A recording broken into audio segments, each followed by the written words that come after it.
Tell me what you're drinking, we can go pour one. Tell me what you're thinking, we can have some more fun. Alright, it's February 21st. I'm here with my dad. Lisa is not here. She's feeling sick, so he's filling in for her. And Glad to be here. Yeah, and we're going to get the shows kicked off here. If you like what you see, go ahead and subscribe.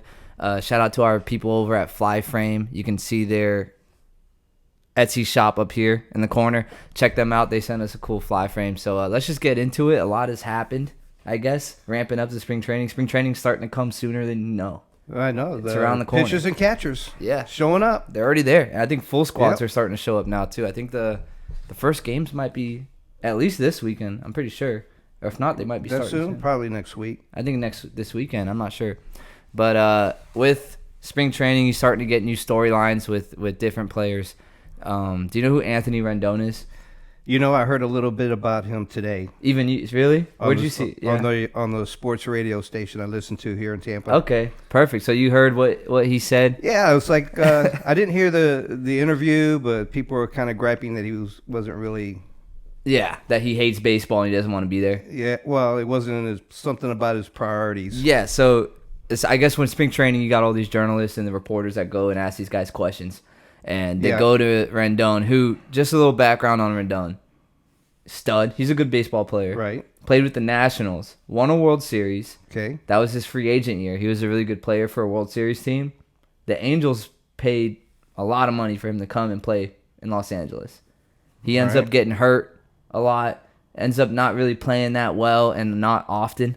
You know, and it sucks when you get injured. You can't really, you know how it is. You get injured, you don't play as well. Right.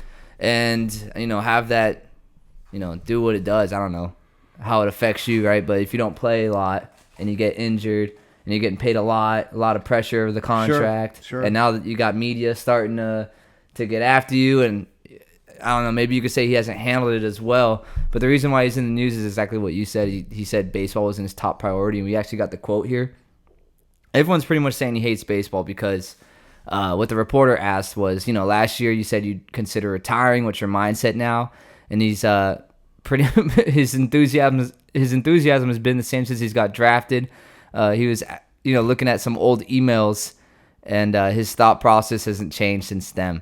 Saying kind of going over pros and cons as he should stay in the game. And apparently a lot of former players or players who've played with him, has said he's never really liked baseball that much. It's just something he's been really good at. Right. And the reporter goes on to ask, well, how does your pro and con list compare to 10 years ago when you first started looking at getting drafted? So it's different. He's married now. He's got a family. His priorities have changed since he was in his early 20s, and his perspective on baseball has changed. And then the reporter asks if it's a top priority, and this is probably what gets him in trouble. And he says it's never been a top priority, talking about baseball. It's never been a top priority for him. It's a job to him. This is what he does for a living. Sure. And his faith and family come first, yada, yada, yada, and that kind of thing. I don't see a problem. I don't really see that much of a problem with that. No. When they want to pick on him, so they're going to use everything they can get. Yeah. Because, with what he's saying, I think it's, with what he's saying in that answer isn't wrong. Obviously, your family's first with everything. Always. But when you're a player where people have questioned if you like to play baseball, if you're giving it your 100% effort, when people are like, he's had questions in the past, and then you give an answer. Like, you got to know who you are. You got to know who you're talking to and what you say. He had to know that when he says this, he knows what people are going to say. I just don't think he cares. That's the thing with Rendon. Well, if you want things to go smooth for yourself, you just need to be more diplomatic in what you say. I guess you can say something but not exactly say it. I think it matters who says it too. Like, if you ask that same question to someone else, they're not going to get as much as an uproar as if this guy says it, because he's had issues in the past of people saying he doesn't care about baseball. Well, then he's just putting the light on himself. Yeah, he's not helping himself. Because you can always just tell them what they want to hear. Yeah, and then prove it on the field. But that's not him. Well, you got, and that's the thing. And that's it is what it is. It comes with the territory. It is what it is. So then the reporter asks him, "Is it a priority?" And he goes, "Oh, it's a priority for sure because it's my job and I'm here, aren't I?" Yeah, that's his living. And the reporter asked, "Do you want to be here?" And I thought this was funny. He goes, "I don't want to talk to you guys at 7 a.m. or whatever time." I heard that part. That one's, I think that's fair. I don't think anyone, because when I played in college and we used to wake up at like 4:45 a.m. to go hit. He could have asked the reporter, "Do you feel like being here at 7 o'clock in the morning?" Well, the reporter probably. I don't know. Yeah, that's a good point because that's the reporter's job too. But what I'm saying is, when I had to wake up at 4:45 to go hit off a tee, I mean, you saw me grow up. You know, I love baseball. Right. I don't love it that much to wake up at 5 a.m. in the morning to go hit. That's just it's annoying. I could wake up at 10 a.m. or 11 a.m. or 9 a.m. and go hit in the afternoon or something. I don't have to wake up before the birds wake up to go swing off a tee. You know, how many years has he been in the league?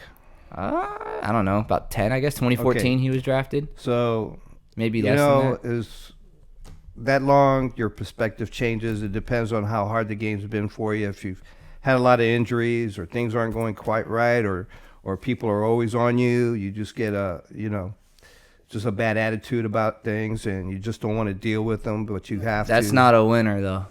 And that's not everybody's a winner. So I see two things here, right? Yeah. One, I see one aspect of this where the media is blowing it up because of who he is. He's set up. And he did it to himself too. And right. And the thing is he's the kind of player to where he's gonna say what he wants to say. He's not gonna double back. No. And if he doesn't have to. He's got his money in the bank. Yeah. And if he stops playing tomorrow, he'll probably be okay. And if you don't like it, that's your problem. He doesn't care. He doesn't care. Now, I see the other side of it, where if you're one of his teammates who doesn't have a bag, right, you're not getting paid, $200+ million. Sure. Right? He's not going to be a good teammate. If you're Mike Trout and you want to win, and you got the Angel, he's holding the team back because he's getting paid a lot and he hasn't played a lot, right? And he's making comments like this. I think I would have a personal conversation with him and say, dude, what if you don't want to be here, then screw off. Or change your tone because, behind closed doors, that's like a man-to-man conversation. Because if you're on a team, you have a goal to win, right? And everyone's got to be pulling that same rope together. You can't have someone pulling it or not helping. You're just a wasted space at that point. So it's kind of like, hey, make this. Like, I would ask, what did you mean? Did you mean it this way? Is it not a priority? Or is the media just, blowing it up? That's what I would do. He should come out the next day, tomorrow, or whatever it is, and clarify things. Nah, I don't know. What was interesting is that when I was listening to this, what I caught was they brought on Shaquille O'Neal. Shaq? He made some comments. What radio show is this where you're listening to Shaq and... No, WDAE. Okay. Yeah. Shaq's had something to say with this? I don't know if it was about this, but they pulled up comments that he had made that, he played, made a lot of money, and his focus was on the wrong things, and he wished that it would have been more on family. And now he's living in a 100,000 square foot home all by himself. Makes sense. Because he didn't concentrate on what was really important, his family. Yeah, but it's a tough job because you're away from your kids. And he's even said, like, do you think he said, looking back, I think he said it to a reporter. I wonder if this is it. I'm not sure. But, yeah, this is it right here. This quote. And towards the bottom, where he says, Barry Bonds is arguably the best player, and people still hate him. You can't make everybody happy. You're damned if you do, damned if you don't. I don't want to have surgeries. You think I like going under the knife and being in pain majority of my time? I can't pick up my kids. I can't walk. You think I enjoy that? I don't want to do that. And maybe it's just, but he doesn't want to quit because he wants that money keep coming in, I guess. Yeah, I guess. I don't know. But I see it. And if that's the case, then, it is what it is. But I don't think he should come out. Me personally, if I'm a guy on the team, I don't care if he comes out and says it publicly, but say it to the team because those are the guys that matter. Because you're sharing locker room with them, and you're supposed to be sharing a goal. And their new manager, Ron Washington, who I like a lot, he's a big culture guy, and I'm sure they probably already discussed this. They happened a couple of days ago, so they probably already talked about it. Well, I've been around baseball for 58 years or so now. You've had a lot of time in baseball. You've seen players where they got so much talent, but they're just arrogant, and they just see things differently. I don't know if this is arrogance. Could be. Yeah. I don't know. Because there's like two ways of looking at this. And at the same time, they're not good teammates. Yeah. You 'cause don't- selfish. Yeah, you just feel like you're just doing your job instead of the team playing together Yeah. to get the job done. I just Yeah. it only takes one. It only takes one guy to ruin it for everyone. To be a cancer. To get the wrong atmosphere in the locker room, out on the field. You know, and if he's up and everybody dislikes him, nobody's going to be rooting for him. Especially when he comes back in the dugout, you know, he's going to be feeling awfully lonely most of the time. Yeah, well, maybe not. Who knows what it is in that locker room? Like again, I think there's two ways you can look at this and say, you know, look, the media's blowing it up. It's not that big a deal, Right. You know, baseball shouldn't be a top priority. Family always comes first. Sure. You know, whatever. They're just picking on him. And then man, there's a second way to view it though. Is dude, you're getting paid millions to play a game that people wish they were in your position, Right. and you're complaining about it. Right. You know, that's the second angle, which I think if you're a guy in that locker room, maybe on the 40 man, or, you know, you're a borderline big leaguer or a journeyman, and you got this guy saying this kind of stuff, or you're Mike Trout, who's also another superstar on a team, and this guy's hogging up a bunch of salary, meaning that instead of spending it on other players who want to be there, Right. they got to spend it on this guy. And that's another point that someone else said, you know, if you're the Angels and you're their front office and you spent all that money to sign Rendon, and you didn't do your homework to see if the guy liked baseball, you gave a guy that much money who doesn't even like baseball. How much did he get? Dude, I think it was like 250 plus, For what, 10 years? like or? 7 to 10. Yeah, so it's like a big contract. I don't know. I don't remember the specifics, but Well, see if all one of I these know quotes had is that I would be more than happy to donate my bad knee for 10 million, 20 million, or whatever. yeah, I'd take. Instead of complaining about it. Yeah, I think I'd Because go, the game has been good to him, right? Making all this money. So, yeah. And I listened to one show where it has AJ Pierzynski on there. He's a former catcher, big league guy, and he said Right. exactly the same thing. He's like, dude, this game has blessed you. You got to give back to Yeah, the game. absolutely. And think about that. You know, I would like to when professional ball players, they always say, you know, when they played, maybe it was a Robin Yount quote, but he's talking about how, you know, his perspective of baseball changed when he started playing as if, you know, it was every time he played and took the field, it was a kid's first game. And he, like a family bought tickets to go watch you specifically right, play. right. You know, maybe that's like their one game they could afford. They're going to go out there and watch you play. And, you know, if you take it 50% that day, you know, you're kind of cheating that family or that kid out of their experience, out of their money. Well, not everyone thinks about other people. Some people just think more about themselves. Yeah, I guess it's all perspective. Another perspective here. I guess we're just bad news going in. You know, baseball's had a great year last year. Right? And I guess it's just bad news going into this year. Did you see anything about the new jerseys that are coming out? I And how heard about hideous them, they are? and you know, I saw something with the names in the back, Well, you see that right there, and right? they're just like really curved and Yeah, they're what you know. I don't care. What, you don't care? Well, I know who the players are going to be, you know, just by their numbers. Yeah, but these jerseys look hideous. So, Well, the Fanatics, Yankees don't have names on their jerseys. It doesn't make a difference. they're like the only team. Them and the Red Sox. Yeah. Every Well, other what I'm saying team. is like, who cares So, about, you know. a lot of people care. Yeah. MLB, their uniforms are made by Nike. They got the Nike logo on them. Right? And Nike actually has Fanatics make the jersey Okay. for all the teams.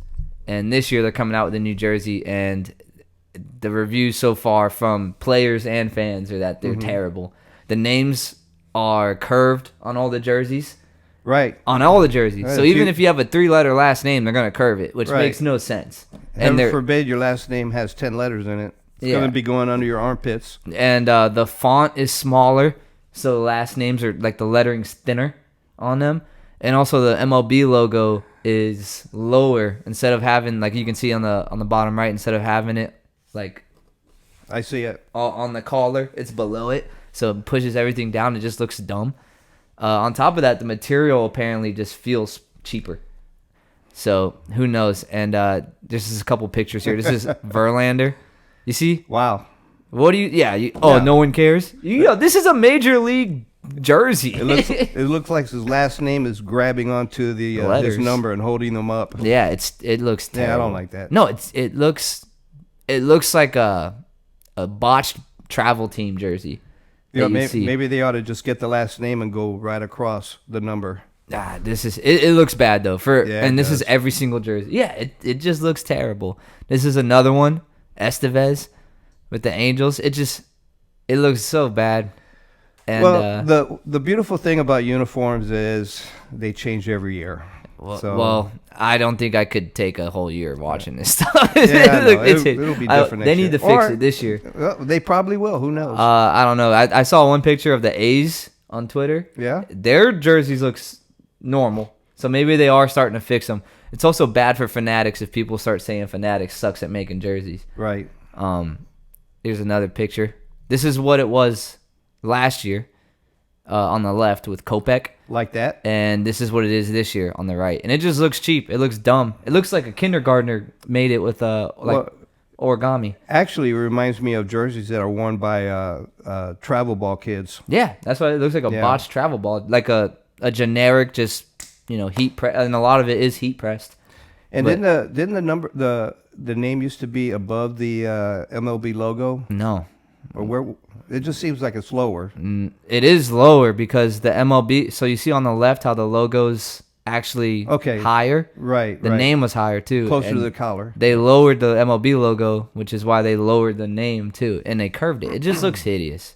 There's nothing good about these jerseys. They could have put the logo on the sleeve and just jack up the. Nah, it's always been on the back. It should stay there. There's nothing wrong with the jersey. Why change it?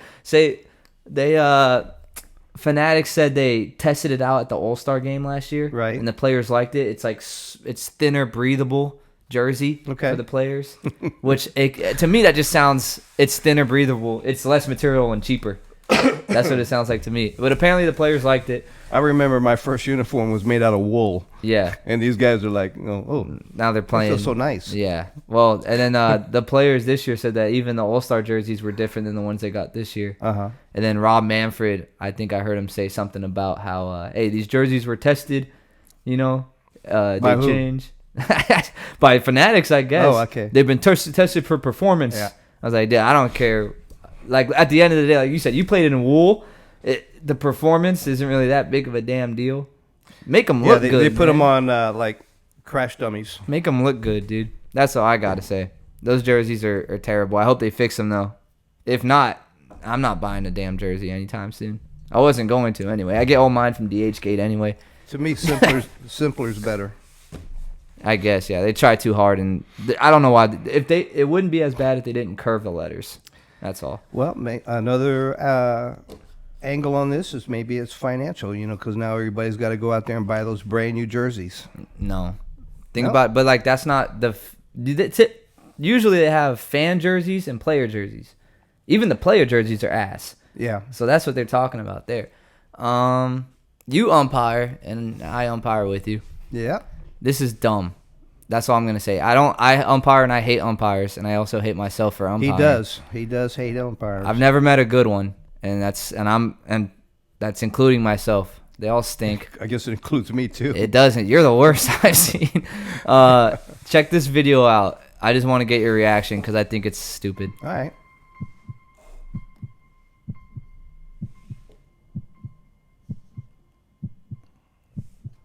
So you got umpires gearing up. It's spring training for players, but it's spring training for umpires too. Yeah, that's like a umpire camp. It is. It is what it is. It's an umpire camp. Yeah, these guys pay $4 or $5 to go out there and. You're kidding. No. And then possibly maybe get picked up to start doing some minor league or instructional league games. It's Yeah, Vero Beach. Yeah, that's a camp there. Have you ever done something like that? No. I thought you've done like a clinic. When I was younger and I started doing college games, they didn't have any camps. You were just taught by They threw you to the fire. Umpires with more experience, and you went to clinics that they set up to teach you how to, where to be, how to make the calls and things, and they graded you, and then they they would set you up with games depending on your ability. I think they're trying to like fix the problem that I contribute to, that no one wants to be an umpire. I don't want to be an umpire. Maybe there's guys out. Man, let me tell you, I'd love to be an umpire because they make pretty good money in the. Do they? At least what, 400, 500,000? I don't know, but do they Plus- really? plus- But that's a major league umpire though. You gotta. That's hard. That's hard to get there. Food for Travel. meals and. That's a major league umpire though. I don't know if the minor league guys or the Oh college no, guys. they make nothing. Yeah. nothing. Okay. But And it seems like the ones that make it they just got something a little bit special, just the way they carry themselves, and a lot of times it's not like what you see in the who you video. know. Yeah. So I was just gonna say, before I show that though, I contribute to this issue because I've told you recently, I don't think I've ever met an umpire that I've seen and thought, wow, that guy's cool. Right. They're lame. Umpiring to me is lame. I don't know if you feel that way because you actually did it, so maybe you thought you were cool while you did it. But I don't like it because you can't win or still do lose. I know, but when you were younger, I do it too. So, I'm talking about myself here too. But I've never looked at a guy who's umpiring and I'm like, oh, I want to be that guy. No, you look at the players, man. Well, I tell you, the reason why I started umpiring to begin with anyway is that when I reached the end of my baseball playing days, I still wanted to be on the field and be a part of it, and that was one way of doing it. Okay, I guess that makes sense. I could still have relationship with players and coaches and just be still in the game. Yeah. Instead of watching it from the stands. That makes sense. You're on the field. Yeah. You still get the feeling of getting drilled with a fastball or a foul or a foul tip. Yeah, I've been rocked a few times. You mentioned something too, is that the guys who make it to the bigs for umpires, they got something different about them. Yeah. This camp stinks. And let me mute it. I'm telling you, they will take anyone. It's just no, but listen to what I'm about to say. You see how dumb this is, and I've seen this in Little League too. All the umpires do the same call because they train them like Marines, dude. Right. They're Stand up and robotic. say, "Sir!" Like, yeah, it's all robot stuff. Until you get to the majors, and then you have your own style. That's what I was about to say. The big league guys who carry themselves, they don't do this. Like, see how he's calling them out, man? They do a little flavor on. Remember, they throw all some these flavor. guys want to be picked up to do games. Wherever they start in the minors. No, but if I were to ever do this, and I wouldn't, because I've already expressed how I feel about umpires, bro, I'm not going and being a robot on the field. I'm going to, if you get an out call, I'm not out. Well, you see that third umpire in? This guy? Yeah, he's not going to make it. His arms aren't up. Yeah, look at his shoes, white shoes. Oh, man, that's messed up. Maybe Doesn't he's even have the gear. So he's an instructor. He's got his dreams. No, but they're like this, and then the play happens, and they stand up and like what major league? You got it. Play happens, you get the little lean back. You lean back. Look. Out. Okay. Strike three called. Let me explain one thing to you. What? Those umpires that are really robotic and do it like. Those are guys who never played the game, and it's all new to them. So they've never probably even studied other umpires on how they move.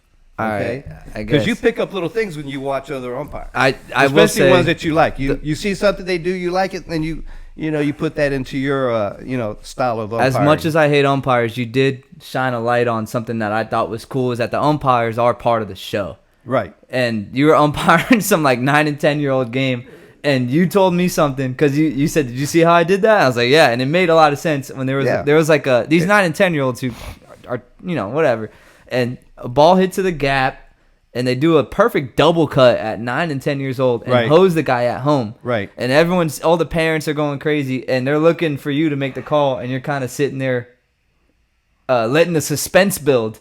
Almost. Right. You hesitate. And then you bang them with the leg up. You have your style. You have an exciting play. Yeah. A kid makes like a MLB play. Let it breathe. Dives, Let it breathe. Just a bang bang play, and what are you gonna do? Just like, well, these guys would. Remember, these guys would. My attitude, and I've always told you this, and I always tell other people, it's theater. Okay, you have to feel the excitement, the drama of it all, and you'll know when to overdo those 'cause you're out watching. calls or safe calls, because everything is building up. You can feel it, you can sense it, and you just make those really flamboyant calls Stuff like when that it's needed. Stuff like that, I think that's the only cool part about umpiring to me is that part when Sure. you actually get to I've had plenty of those. yeah, which is cool. That stuff's cool. Like a guy makes a diving play up the middle, and then you're watching, and then you hit him. You don't.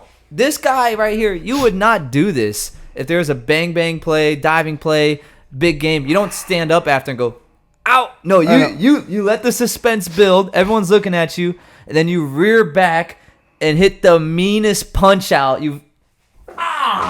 Yeah, you throw your back out. Yeah, and your leg goes up while you do it. You finish off like you just let go of a bowling ball. I remember what we were watching some old videos, and you said you said you call him out in a way that even the people on the upper deck know he's out. Oh yeah. Did you see how that guy called him out? He's got to be out. He was just too emphatic about that. So yeah, Yeah, but that's it. again, these guys here in this camp, they want to make a good impression. They want to get their name on a list of possibly, calling some games. Some of these guys will, or most of these guys will never see a field. Some of it, Okay? they'll They'll go back. They'll take the tools that they've learned and go back and do their, travel games in their area. Some of them will probably maybe get some college gigs, and That's very fine. small percentage will start in the minors. I think they know that too, though. They're just going to get better. Yeah, But yeah. I think some of it's good. Like, look at Listen. this guy. This guy's actually probably telling them some actual Oh, absolutely. There's technique, or certain you ways got to that- stand a certain place or where to stand to see the play Sure. develop. But what's dumb about this, dude? Look at this part. Let me unmute it too. This is what I think. Some of it's probably good, like them showing, like you want to stand behind home plate at a certain spot so that you can Yeah. see the play, instead of standing somewhere else where you can't see the play. But this part's dumb. Watch this. You're gonna practice how to say ball. I think it's here. Are you kidding? That's a waste of time. That's dumb. That's dumb to me. But there it is. Yeah, it's just they teach one way to do it. Then it's up to you to kind of like develop your own style. But you got to start somewhere. I ain't starting Okay, there. you don't want to start in the wrong place. You want to start in the right place. I didn't start And there. I understand where these techniques. I just, when I see it, it's like it's too robotic, and have some, and they take too long to make the call. There are some calls that are just like bang bang, and it's like bang, and they're still standing there. Stand up. Yeah. No, or like It's yeah. just I hear you. you might College as well- baseball started last weekend, Yeah. and I showed you this. I love college baseball. I think it's dope. It's actually starting to grow, I think, in terms of a fan base. People are starting Yeah. to tune into a lot more games. College. I just wish they go to wood bats. I do too. Metal bats dumb, Yeah. but that might be a hot take because people like to see metal bats and the bombs they hit. But I don't think it's real baseball. It's so fake. You got grown. A lot of these guys are studs. Yeah. They're huge. Oh, and they're, absolutely. They're swinging metal bat. Grow Yeah. up and swing wood. They And swing not- wood and- in the summer. And not all the college pitchers that they face are, major league material. That's not. I mean, they face some dogs. They got They're- dudes. they're in there. okay, yeah. No. They got dudes throwing 100+ that could play in the league right now if Right. they weren't in college. But they're not facing them every day. Depends on what school you go to, man. Okay. But the point is, you use a wood bat in the summer. Use a wood bat in college. But I showed you this kid who got hit by a pitch, I think 7 or 8 times in one game for this boy. Yeah, the first game he got hit 4 times. And then he got hit 3 the next. I don't know. When college baseball gets started, you see a lot of wacky stuff like this. Yeah. I just found this. I told you too when I first showed you. I said after the third one, I think I'm starting to get pissed. I'm stepping back. No, screw that. I'm telling the pitcher to throw it over the dang plate. Why are you hitting? Even though it's not the pitch, he's not trying to probably. I'm just wondering if it's off the same pitcher. No, I don't know. But if after the third time, if you're the pitcher for his 4th at bat or the 5th or 6th, I think you gotta hit him at just to keep it going. you know, He's been hit 7 times. Yeah, but you got to remember, like if you're a pitcher, I mean, I used to pitch, of course, and you hit a guy a couple times, and he comes up a third time, you're messing with your head. You know, it's like, man, I can't hit this guy. If I've already hit him twice, man. I want to hit this guy, and then you just do it. What I'm saying is, if I'm a reliever and the guy's come up and he's been hit like 7 times, I think you have to hit him again, just cause for the meme I think of just, you know, it was just the stars were aligned just right because he got hit 4 times in the first game, 3 times in the second game, and a guy came in and pitched hit for him, and he got hit. So I think it was just that slot. So we have Shohei Ohtani, who's a Japanese dog. Yeah. We got Yankee. no. Oh, he went to the Dodgers. Yeah. Oh, yeah. Okay, that's right. The Yankees were trying to get Yeah, him, right? what parallel universe are you living in? Yeah, man. I'm He's just with the Dodgers. sticking my head out of the sand now. Yeah, and I saw a funny tweet that talked about the Dodgers being the New York Yankees of baseball because they're spending money and getting all the stars, which is what the Yankees used to do. Yeah. It was like a ribbit. The Dodgers are the New York Yankees of baseball. I thought that was funny. But, yeah, so you got Ohtani, you got Yamamoto, you got a lot of Asian and Japanese players coming over here to play. You got one in college now, too. So there's this kid in college who he bypassed the Japanese league's draft to come and play at Stanford. Wow. Yeah. So he said, instead of going to, the Japanese league, I'm going to go play at college in America.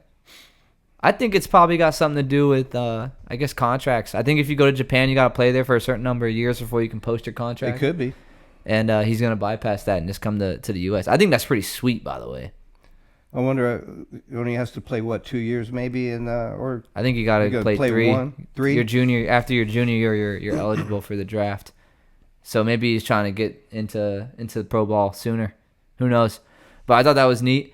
The amount of hype that you must have with your teammates. You're like, oh, man, we're getting this kid from Japan. Something of myth. Almost like a Sid Finch story. Like, why is this guy coming over here? What team is he playing for? Stanford.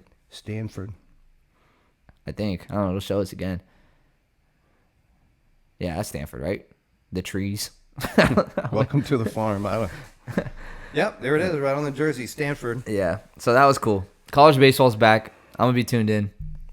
And everybody wants to play baseball in the United States because they know that's where the best baseball in the world is. Yeah, and the most money. Yeah. Oh. You can get paid for doing nothing like Rendon. You get paid for doing nothing. So, I don't know. Well, money. Talking about money, my best friend, you know him. He was the number 6 pick. 16. 16. 16? Okay. 16. Back in 1979. First round pick. And I think he signed for $180,000. It's pretty good back then. Now you get like an $8 million signing bonus. bonus. Get a 3.5 for, you signing bonus. You do a lot more with $180,000 than you can today. But I don't know if you know anything with Giancarlo Stanton, who he is. We talked about it on the show with me and Lisa, but he's on a revenge tour this year because his general manager Brian Cashman kind of called him out and said, "Hey, we're paying you a lot of money and you're always injured." He said, "Oh, he's probably going to be injured again this year." Did he call him out to the press? In front of the press? Yeah, he said that to the press. He said, "Oh, well, Stanton, he's probably going to get injured again." Well, he knows the player. Maybe he knows that's going to make him play harder. Sure, and that's what I think I saw John Boy tweet something out where it was the water boy meme of the coach. He goes, "Use it on the field." Right. And that was Brian Cashman trying to get, who knows. But Stanton came back to spring training, and he's kind of yoked. He looks a lot skinnier. That's him and Judge next to each other. Right.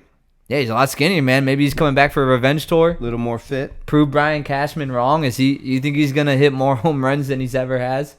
And he hit like 59 one year. So you think he's going to be back to that kind of player, or is he going to get injured again? Maybe it's going to help him focus more. Yeah, he looks small, though. It almost looks unhealthy how small he looks. But then again, he's also standing next to Aaron Judge. He's a big man.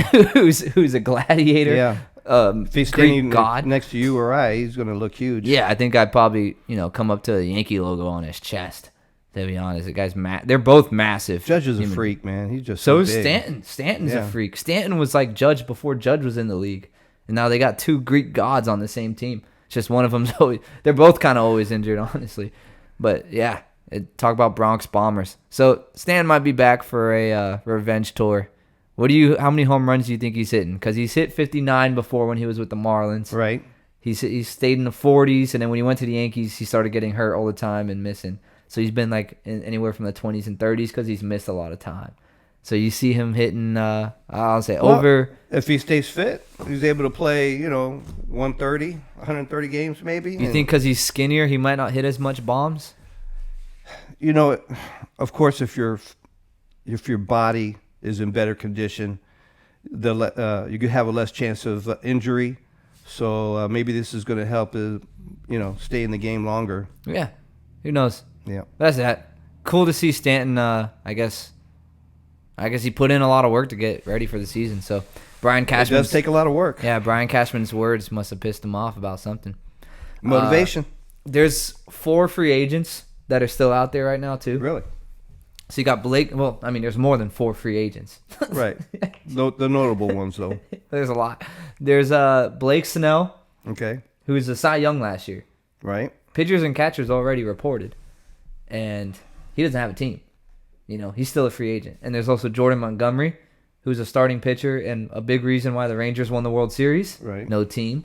Spring training started. I'd say it started. These guys have Okay. no team. You got Matt Chapman, no team, third baseman for the Blue Jays last year. Right. Tim Anderson, who was a American League batting champ, like easy when he's healthy. He wasn't healthy last year, but when he's healthy, easy 330 hitter, American League batting champ. And Where are most of these guys in their career? They're like mid like 30s, 30, 32, 33. But I mean, a lot of them, and this has brought up the question of, should there be a deadline for free agents that they have to sign by a certain point? Because a lot of them are Scott Boras, the agent. Right. He has all the studs and gets huge amount of money. Right. He's like, a lot of these guys are Scott Boras players. and he's telling them to hold out. Yeah, to try to get the most money. But I think, I don't know if it's really working. I think it's going to bite him in the butt. We can talk about that, but let's talk about the free agent deadline first. I mean, you got Rob Manfred or other guy. I don't know if Rob Manfred talked about it, but you got other guys in the media saying, there should be a deadline for free agency. What's your take on that? Right.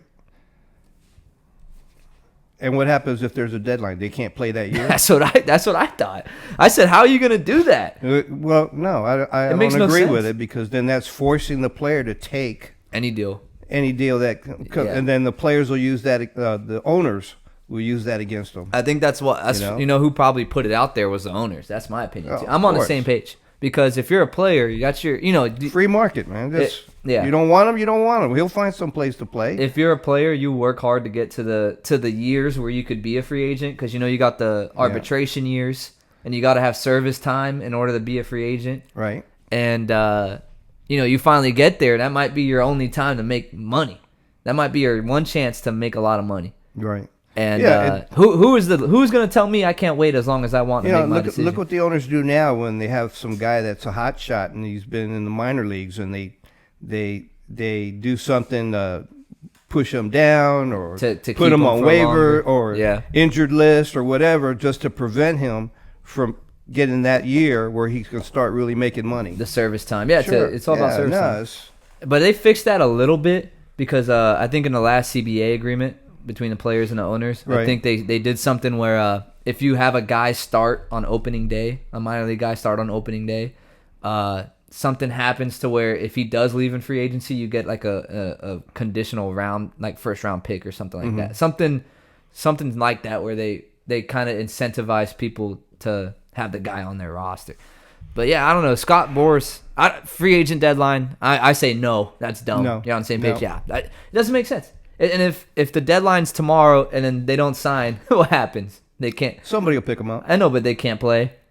They A lot can't of play things that happen year. in spring. No, but you understand. I'm saying Yeah. that they pass the deadline, they can't play. Right. So I think Scott Boras is kind of scrambling. Then they end up playing a bunch of 1-year contracts. I think he's they're gonna play a short, which is whatever. But Blake Snell, in Blake Snell's case, he's got 2 Cy Youngs now in his career. He's a good pitcher, but he walks a lot of people. Right. And 1 year he might have a good year. Another year he might be a Cy Young or a bad year. Right. It's like hot and cold, and you're gonna get 5 innings from him every game. And when he's got a good year, it's 5 innings of 1-hit baseball, but his pitch counts at like 120, and they gotta take him out because he walked the house. They just didn't score any runs off him. Right. So and they're trying to get like $300 million 8-year contract for that guy. I don't think teams are willing to pay for that, even though he's a Cy Young. And Scott Boras is trying to hold out probably and get the most money. And who knows? Watch, I might say this, and then tomorrow he's gonna end up signing for 3 years and $900 million, and I'm gonna look like an idiot. And Scott Boras is a genius because he's been here, done that, so he probably knows what he's doing. Right. But I don't know. I think he's holding out too long. What? It's just a lot of money. A lot of money. These guys are. Yeah, man. You know how much money the owners are making?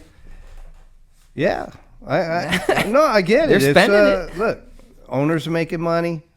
Players are making money. TV. Everybody's making money. But who pays all that money? The fans. No. No? Where do they get their money from? Not ticket sales. They don't get the TV revenue, man. Who watches TV? Fans. Do you pay to watch TV? Who buys the jerseys? Fans. You pay to watch ESPN. Yeah, the money doesn't just come from nowhere. It comes from us. Ads. One way or another. All right, whatever. Ads. What are they? I don't think I'm for the fans because the people buy the stuff. Sure, man. That's like the butterfly effect when you start saying, I pay this. I pay I pay the president's salary. If that makes sense. I don't know. What?